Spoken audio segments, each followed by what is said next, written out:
Hello everyone, again welcome back to the latest lecture session. We have been discussing natural attenuation, let's say, right?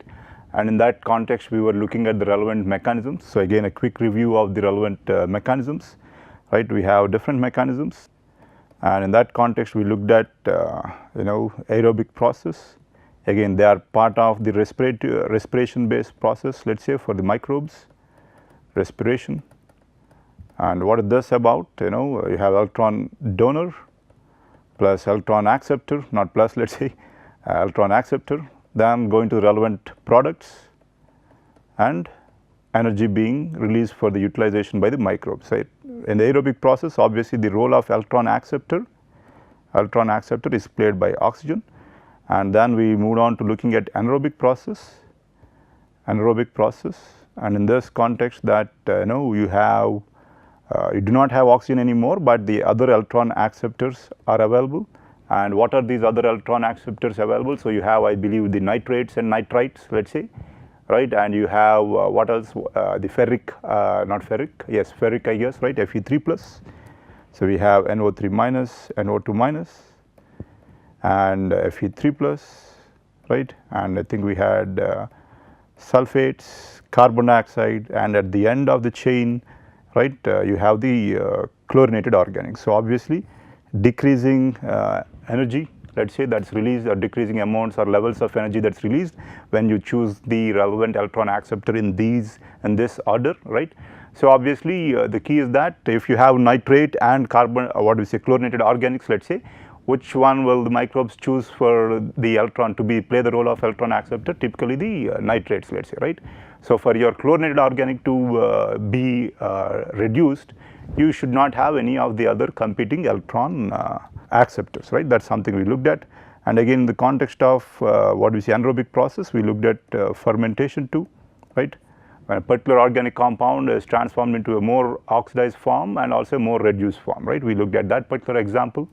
And also again, what are all these processes about? They are with respect to the metabolic process, let's see, or metabolism of the particular microbes or our body too, but obviously we are not involved in this context.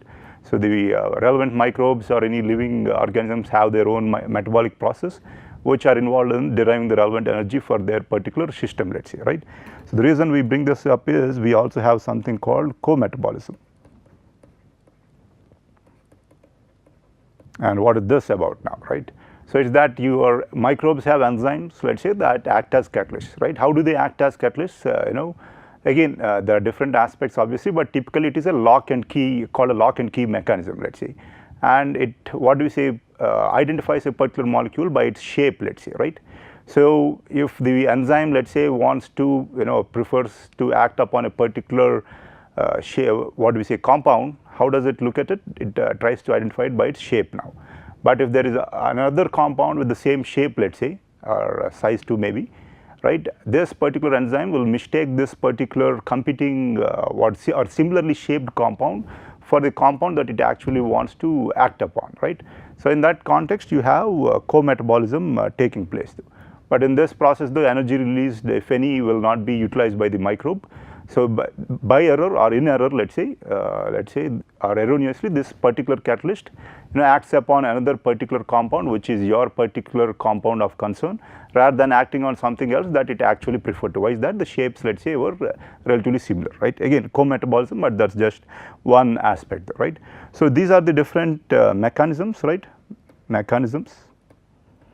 again, as you see, typically most of them are concerned with the role of electrons being transferred and then gathering energy, I guess, right?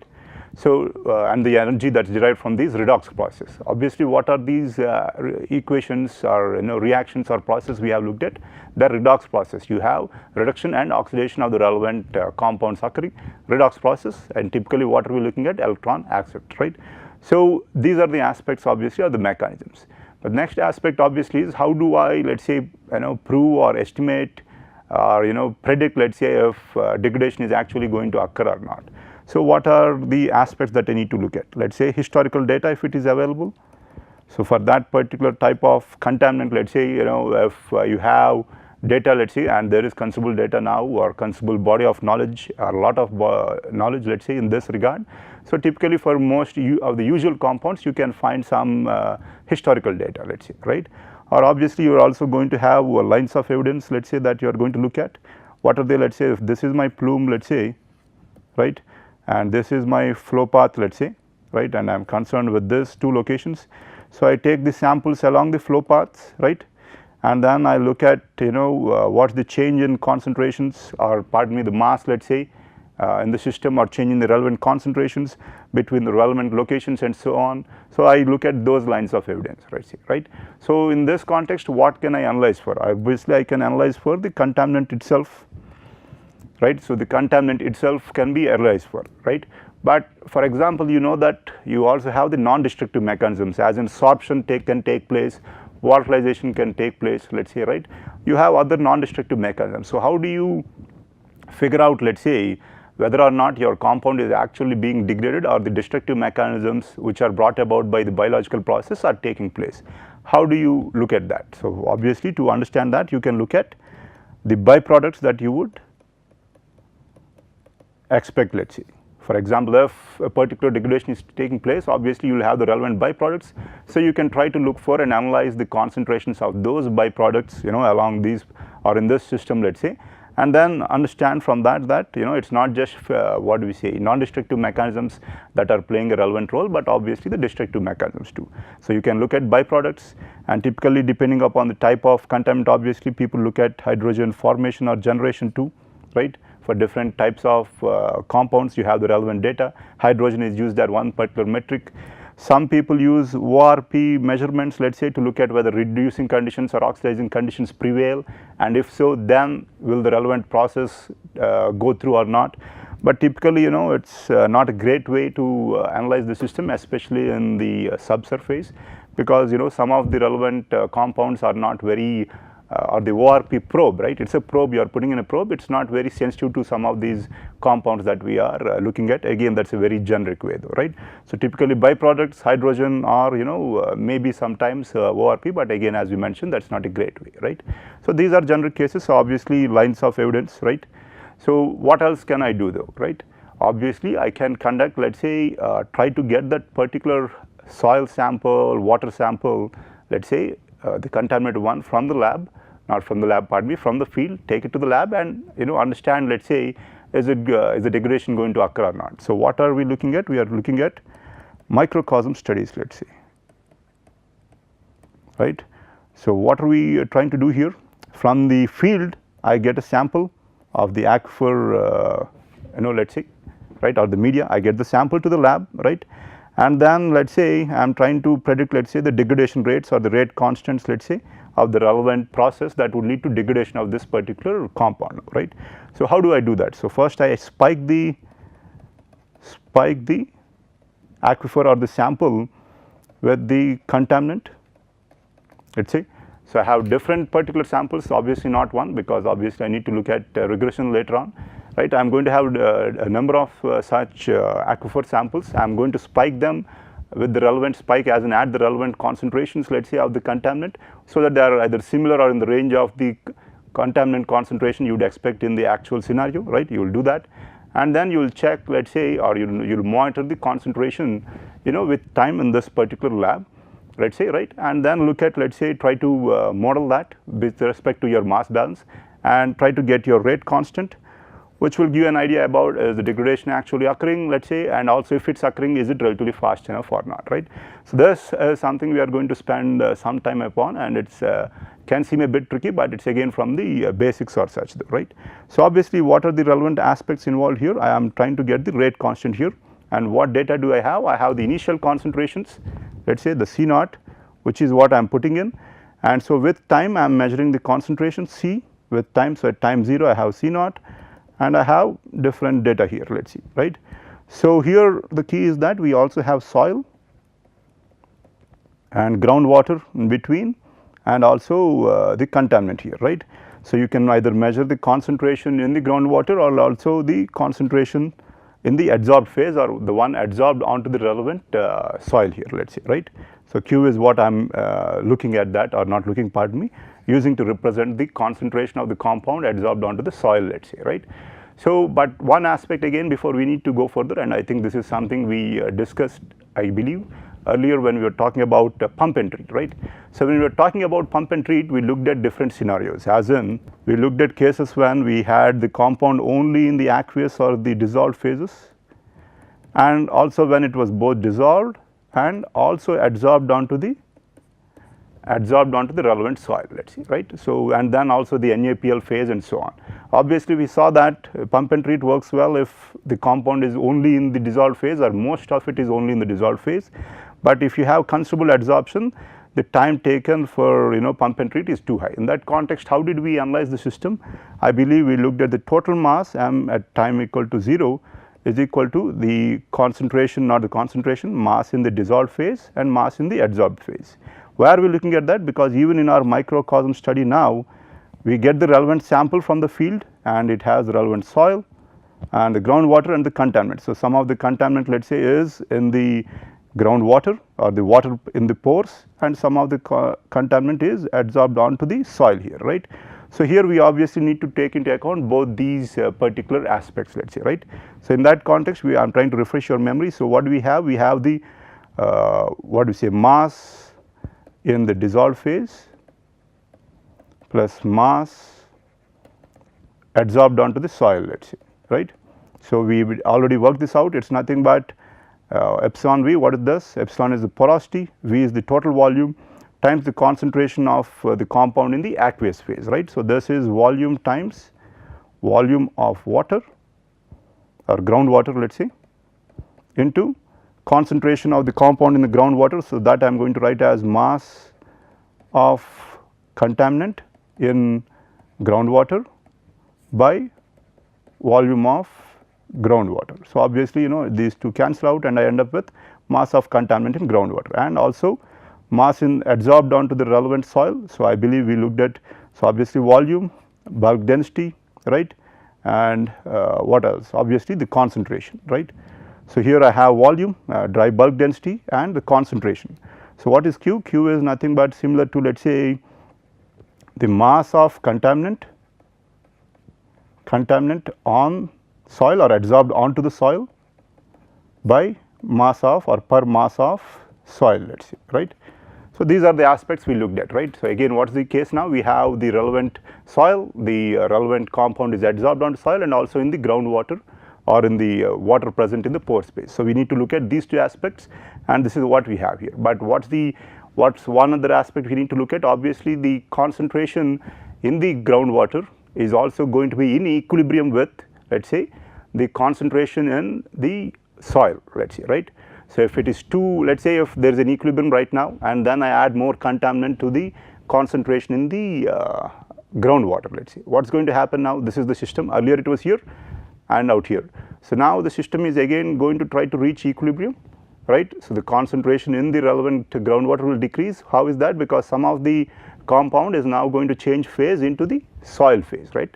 Again, you are always going to have an equilibrium between Q and concentration in the this is Q is the concentration adsorbed onto the soil, C is the concentration in the groundwater, and here if we assume that it is linear, there are other what do we say assumptions you can make, but for sake of easier analysis I am assuming that it is I have a linear what is the relationship between Q and C, and P is the partitioning coefficient, right. Obviously, what is Kp? It is nothing but Q by C, right. Higher partitioning coefficient, what would that tell me? That more of the compound would want to stay adsorbed onto the soil. Again, what is Kp depend upon? If you remember, it is the fraction of the organic fraction that is present in the soil, but we are not going to go into that in that detail, but we just need this to be able to solve for our system, right. So, that is something we have. What is it? M at time equal to 0 is equal to epsilon Vc plus Q volume rho B, right. This is what we have here. So, but what are we trying to model or estimate here? We are trying to get the rate constant here, and we already have the data between Q, C, C and T, or Q and T, let us say, right. So, how do I go about this now? Let us see, I want to model this system obviously and fit the relevant model to the relevant data that I have. For example, let us say this is C and T, and from observed data or the one that I got from the lab, this is my these are my data points, let us say. So, from this, if I fit the relevant model to this, I can get the relevant rate constants, right. So, for that I need to come up with the relevant model that is applicable in this scenario, right. What is the role of this model here? We are obviously trying to estimate something, but whether this degradation is going to occur, if it is going to occur at what rate, and so on and so forth. So, obviously for that I need the rate constant, right. So, that is the objective here. So, I need to obviously look at the mass balance approach here on this particular system, and here there are two cases though. So, when we try to apply the mass balance, we need to obviously identify what is the compound. So, here there is only one compound, so that is not an issue. Then you need to identify what is the control volume. So, here the issue is that is the control volume just the groundwater or the total volume which includes both the groundwater and the soil. So, whichever approach you take, you will, if you depending upon the way you work it out, or if you work it out right according to the relevant basics, you will end up with the same answer. So, that is something we are going to try, especially because let us say you need to be able to apply the mass balance, which is the key to environmental engineering, if I may say so, to any system out there, right. So, what is this mass balance about if we discuss that? So, it is nothing but we are talking about change in mass with time, in that particular control volume will be dependent upon the mass coming in, mass going out, right, plus any sources or sinks or any reactions occurring or such. Let us say I will just say plus or minus sources or sinks, as in any reactions occurring that lead to either formation or loss of the compound, I will include that in here, right. So, that is what we have, and I believe we also looked at it in some detail earlier, right. So, there are two forms. Obviously, I am going to look at the fundamental form, and here I am going to look at the case for that is going to be applicable to groundwater, let us say, right. And so, I am going to look at the system where let us say I have groundwater flowing in this direction, this is the side view, let us say, as in there is flow only along one direction, x flow, or an advection, let us say. So, how does this transform into, if you remember that, it is nothing but dc by dt plus u dc by dx is equal to plus or minus the sources or sinks. So, here we also can have the diffusion related term here, or the dispersion term. So, in the earlier case when we looked at some examples, let us say we did not consider the I believe the diffusion term, but from now on for groundwater we are going to look at that, but that is something we are going to let be for now. And then the sources or sinks, let us say rate of formation minus rate of loss, let us say, right. So, now I need to be able to apply this to my batch reactor. So, this as in the case is the one in the lab. So, this is a batch reactor. So, what do we understand from batch reactor? We understand that there are no, it is a closed system, no flows coming in and going out. So, if there is no flow coming in and going out, so then this term will be 0, right. What is this term giving an idea about? It is nothing but mass out minus mass in. I mean, we bring this term out to the left, and that is what you have here, right. Again, I mean, let me try to clarify that further. I will again come back to this particular mass balance equation. Here we are trying to look at how the mass or the concentration is changing with time. What is that depend upon? It will be depend upon mass coming into the system, mass going out of the system, and any reactions that are leading to formation or loss of the compound in the system, right. So, that is what we have in this particular case. So, I apply the relevant what we say advection and diffusion relevant flux, simplify that further, and this is what I end up with. Again, as I said, what is this going to give me an idea about? This is going to give me an idea about mass out minus mass in, and rate of formation minus rate of loss, and obviously I will have the diffusion term that is going to be d del square c by dx square, let us see. Again, we are not considering this for now. So, again I am applying it to the case where I have soil and groundwater and the contaminant here. So, this is a batch reactor, no flow coming in, no flow going out. So, I am going to remove this term. So, I am just end up with dc by dt equal to rate of formation minus rate of loss, right. So, the key here is that let us say initially let us think of it as if we are trying to apply that for a particular just the groundwater, not including the relevant soil in your particular control volume, right. Again, as I mentioned, when you choose the control volume, right, you are going to you have two aspects or ways to go about it here. Choose just the groundwater as your control volume, and the second one as the one that includes both the soil and the groundwater. Here let us say I am choosing what do we say, just the groundwater as my control volume, let us say, only the groundwater.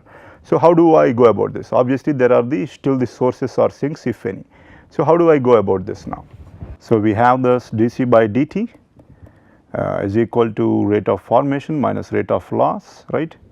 And how can I transform this, or make it simpler if I am trying to look at the mass too. Here it is the change in concentration. So, if I multiply that by V dC by dt, that is equal to volume into rate of formation minus rate of loss, right. This will give me an idea about the mass, I guess.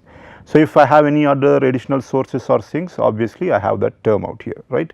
So, this is obviously for the batch reactor, we are looking at how the concentration is changing with time, but keep in mind that the control volume is only the relevant groundwater, right. So, but what else will take place though, right. You have desorption or possibly the compound from the relevant soil being desorbed into the groundwater. Let us try to understand this.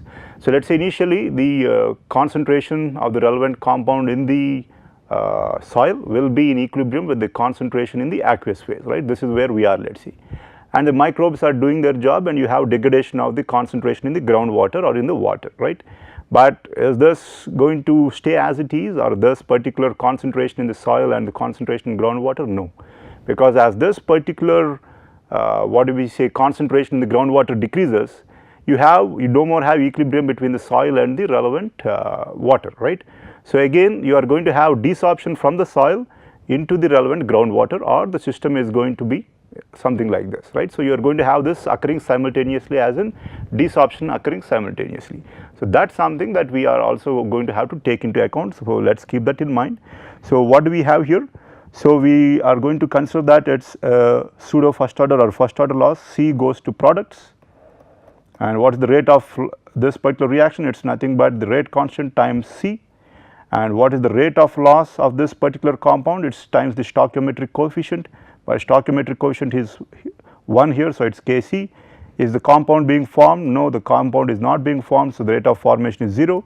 So, I plug that into here, right. So, what do I end up with? So, V is the volume of water, but if I try to express it in the terms of variables that I have, and V is the total volume. So, it is porosity times total volume is the volume of water into dC by dt is equal to, again here too it is volume of water. So, instead of writing it as V, I am writing it in terms of the total volume, porosity times total volume, because that is what you typically have. You measure the porosity and the total volume, and then estimate the amount of groundwater, right, times rate of formation is 0, rate of loss as you can see from here is Kc though, right.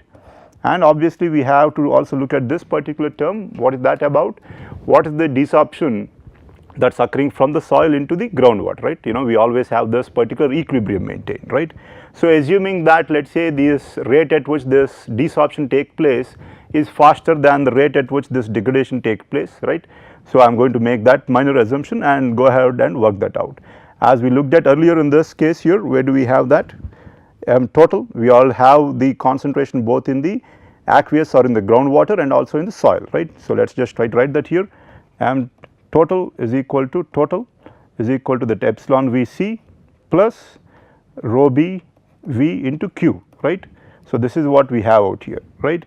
So, let us try to use this out here. So, I am going to have a change in this particular term. So, I am going to have to say d by dt of rho v q, let us say, right, rho b bulk density.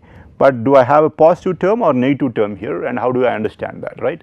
So, here keep in mind that the term I have here is dq by dt more or less, right. How is the concentration in the relevant soil changing? How is that going to help me? As in, let us say if the concentration in the soil is decreasing, what does that mean now? Where is the contaminant going? It can only go into the water or the groundwater. So, the concentration or the change in concentration in the soil is going to be the reverse direction of the change in concentration in the water. As in, if the concentration in the soil decreases, the concentration in the water would increase. Why is that? Because the desorption takes place from the soil into the groundwater. But let us say if the concentration in the soil is changing or increasing with time, pardon me, what would you observe? That means that the concentration in the groundwater is decreasing. As in, let us say this is the case. If the concentration in the soil is increasing, what does that more or less, or what is the driving force? Obviously, the concentration in the groundwater will decrease. So, it is in the opposite direction. So, that is why it should not be positive out here. it needs to be negative out here, right. So, let us try to simplify this further. So, we still have epsilon v dc by dt is equal to epsilon minus epsilon v kc minus these two are constants, volume and rho b, and dq by dt. What is dq by dt? As we know earlier, its q is depends upon the partitioning coefficient times the concentration in water. So, the q kpc by dt, this is a constant obviously kp. So, I am ending up with kp into dc by dt, right. So, I plug that in here kp dc by dt, right. So, obviously we have relevant equations, but we should always try to understand the relevant variables in terms of what we see out there, right. So, let us try to understand this again. What is this term giving me an idea about? How is the mass of the particular contaminant in that particular groundwater changing with time, and what is this giving me an idea about? The mass that the compound mass of the compound that the microbes are degrading. What is this giving me an idea about? The mass of the contaminant that is what do we say, either coming in or going into the soil, let us say, and because that is in equilibrium with the groundwater, that is why we have this term out here. So, dividing by epsilon v, what do I end up with? dc by dt is equal to minus kc, right, minus rho b kp by epsilon times dc by dt, right, and I take this term out to the left hand side, and I am going to work this out here. I am going to take this term out here. So, I now have dc by dt times 1 plus rho b kp by the porosity is equal to minus kc, right. So, at this point in time, we should be able to understand or try to this particular set of variables that I just highlighted here should seem familiar. Where is that from? If you remember, we had mt is equal to epsilon vc plus rho b vq, right. And to understand, let us say in the context of pump and treat, let us say how much more time I need to pump, let us say if the contaminant is also on the absorbed absorbed onto the relevant soil, we looked at the retardation factor, right. Retardation factor, what was that? That was the total mass by mass in the aqueous phase, right. So, that was nothing but 1 plus rho b times v, q is kp times c by epsilon vc, right. So, v epsilon, right, this is epsilon. So, I am left with epsilon here. So, as you see, the retardation factor is what we end up with here, right. So, we have nothing but r dc by dt is equal to minus kc, right. This k is the actual rate constant, let us say, right, but if I take this r out here, so dc by dt is equal to minus k dash c. This is the apparent one, let us say, or observed one. Why is that? Because it also takes into account the adsorption or desorption from the relevant soil into the groundwater, right. So, this is the k dash here, right. So, now let us say I solve this integration, I end up with Ct by C naught equal to e to the power of minus k dash t, right. So, this is my model, and once I have this model, let me try this out here. Ct is equal to C naught into e power minus k dash t. Where did we get this from again? We had r dc by dt is equal to minus kc. What is the true rate constant, k dash or k? It is k though, but why do we have k dash? It is the observed one, because let us say you have desorption also taking place between or from the soil into the groundwater, or maybe the other way too, right. You have that particular aspect to take into account. So, if we see that we dc by c and minus kt and so on, I end up with this here, right, Ct by C naught equal to e power minus k dash t. So, again now what do I need to do? I had the initial data C and T here, right, and now I am going to fit this model to this data, and I am going to conduct the regression, whichever will give me the least sum of squared errors. We are going to look at what this is again, right. I am going to get k dash, right. So, from this particular aspect, let us say I can now estimate k dash, let us see, and keep in mind that when we are spiking the relevant aquifer in our lab, we got the aquifer from the site, we have different such what do we say, batch reactors, and we spike them with either the same concentration or slightly different concentrations, and we get multiple such data, let us say, and then I can fit this model because I know this is the model as we analyze for the system. For that particular system, I can fit this model and get the relevant data. So for today, we have looked at the case when we looked at the control volume to be just the groundwater. But let's say in the next session, let's say we are going to look at the case when the control volume includes both the groundwater and the soil, right? So then whatever desorption or adsorption takes place, will be an internal issue, so or it does not come into picture here. But obviously that needs to be worked out slightly different. But whatever way we work out, we again come up with this model. Again, what's the need for this model? Obviously, when you are fitting a particular model to a data, you need to know what the model is. So that's why we develop the model, and from this we get the rate constant. Once I know the rate constant, I can estimate the kinetics or how fast this particular attenuation is going to take place, and also if it's worthwhile or is it too slow, or so on and so forth, right? So I guess again, as I mentioned, I'm out of time, and that's it from me for today, and thank you.